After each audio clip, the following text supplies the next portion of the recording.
We all have a very unique relationship with money. It's partly governed by how we grow up, our life experiences, and the position we are currently in. It's one of those things that are always on our minds, and hence it's important to understand our relationship with it. And to understand our relationship better, we need to understand how we think about money. On the same topic, today we are going to review one of the best-selling books of the year, The Psychology of Money by Morgan Housel. If you look at the cover, it talks about timeless lessons on wealth, greed and happiness, and that's what we are going to talk about. We are going to talk about some important lessons through different stories as said in the book. So let's dive into it.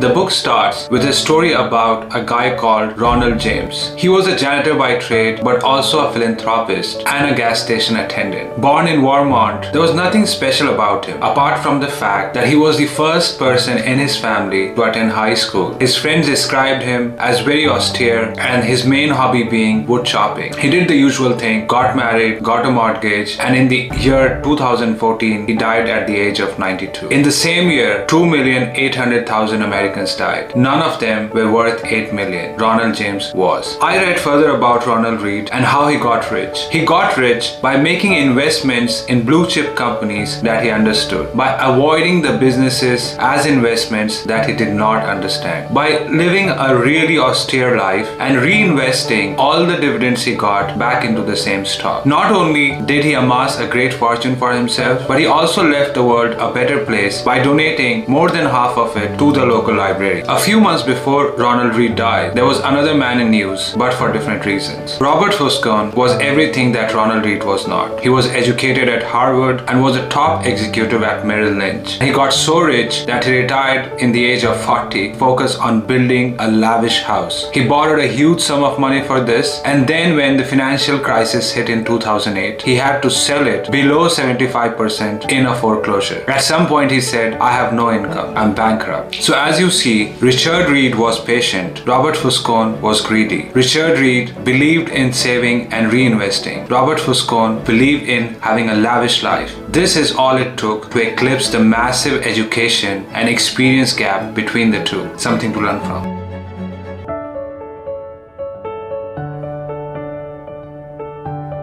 In a research done in the 2000s, two psychologists came to a conclusion that the main factor of how we invest and think about finance in general comes from our life experiences. Think about it. If you're born in the 1970s, you saw the stock market increase tenfold in the next 20 years. Whereas if you're born in 1950, it literally went nowhere. If you saw your family lose all their money in the dot-com crash, you would always be averse towards riskier investments. Whereas if your family ended up making a bunch through their risky investments, you would always be prone to making the same bets. Hence, no one is crazy. The way we invest, the way we think about money, or the psychology of money is governed, is shaped by our experiences in life. It's not because one is smarter than the other.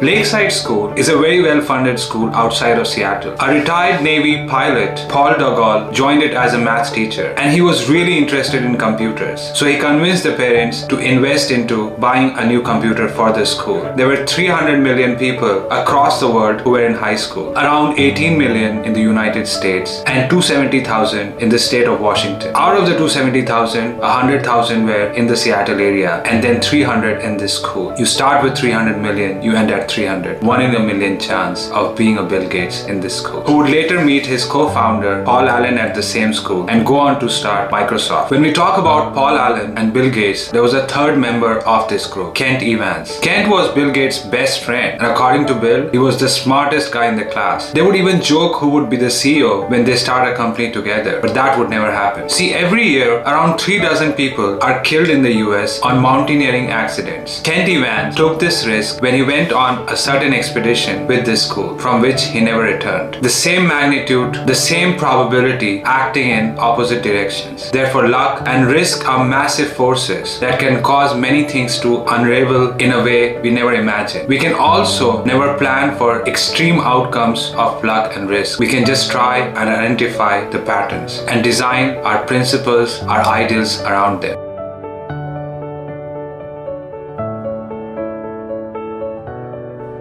In a party hosted by a billionaire hedge fund manager, Joseph Heller, the renowned author of Catch-22, was told by one of his friends that the manager made more money through commissions in 1 year that Heller would make in his entire career of writing books. In his famous reply, Heller said, "But I have something that he will never have, and that's I have enough." Well, you see, the modern capitalism is good at two things: at creating money and creating the envy and jealousy around the money. In the world of social media, which does not show you all the struggle and pains behind everything flashy, it's very easy to get in the rat race of outdoing everyone else out. But true happiness comes from the peace that you get from having just enough, and that's something to aspire for.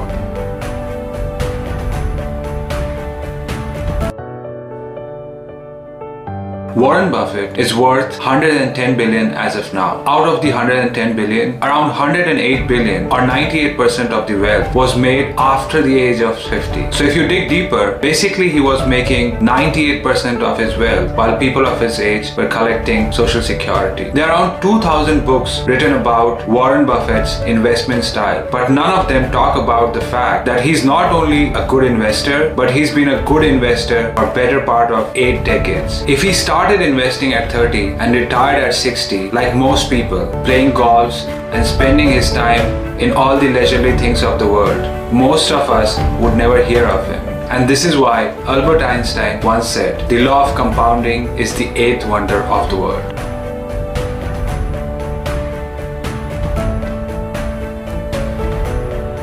Michael Moyle, the billionaire head of the famous Sequoia Capital, was once asked how did his firm remain so successful, and he mentioned that longevity was the key. On further questioning, he said, "It's because we are paranoids, and only paranoids survive." Getting rich requires being optimistic, taking risk, and putting yourself out there. But staying rich requires the opposite of it. It requires humility and the fear that all this that you have accumulated can be taken away at any point.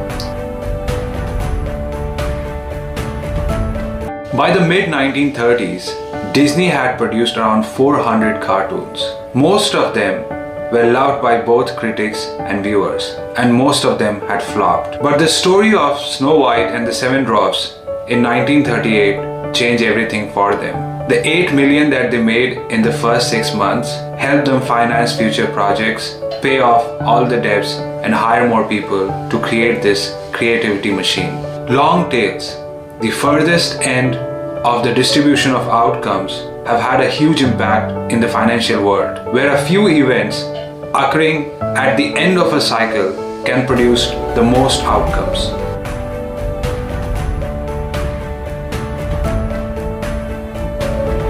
In the 1970s, it felt like we were running out of oil.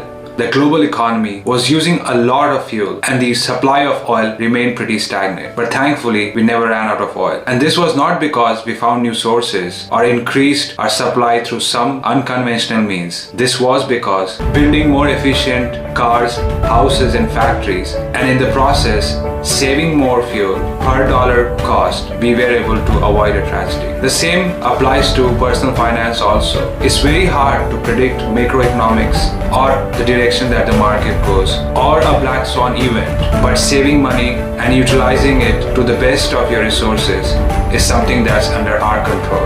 Therefore, save money.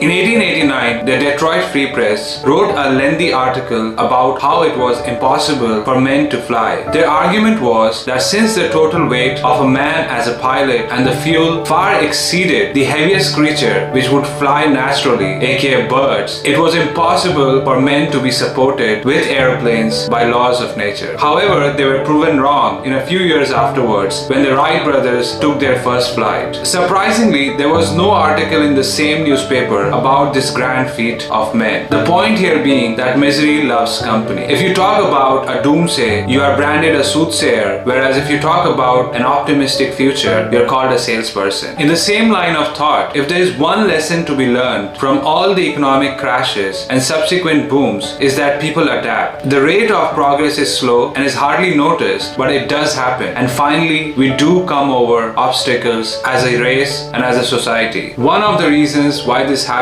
is because tragedies happen suddenly, whereas progress happens slowly. There are a lot of overnight tragedies, but there are hardly any overnight miracles. But to believe that something which is ugly may remain ugly forever is a fallacy that we should try and avoid.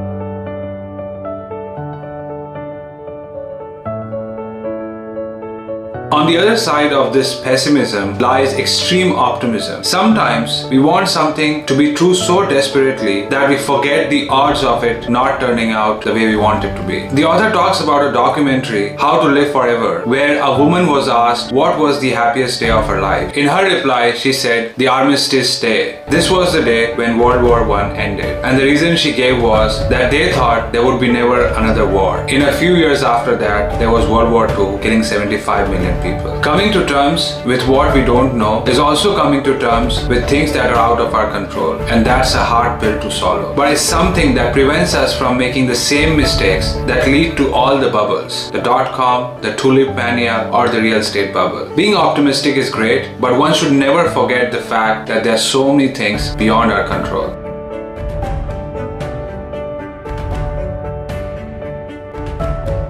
The author talks about how psychologists have identified a tendency in humans called the end of history illusion, where we try to underestimate how much we can change in future, but we overestimate how much we have changed in the past. This might explain why young people pay high prices to get fancy tattoos, and then when they're older, they pay higher prices to get them removed. Why some people rush in marriages when they're young, but then they pay high prices to get divorced. In a nutshell, we all live in this illusion that kind of our lives have come to an end and we are always going to be the person that we have become now. But if we look back and see how much we have changed, we might have to rethink this. Therefore, always remember, you are going to change. And those were some of the most important lessons from this profound book. Let me know if you found them useful. Also, let me know if there is another book that you would want me to review. I'm planning to review Atomic Habits by James Clear in my next video.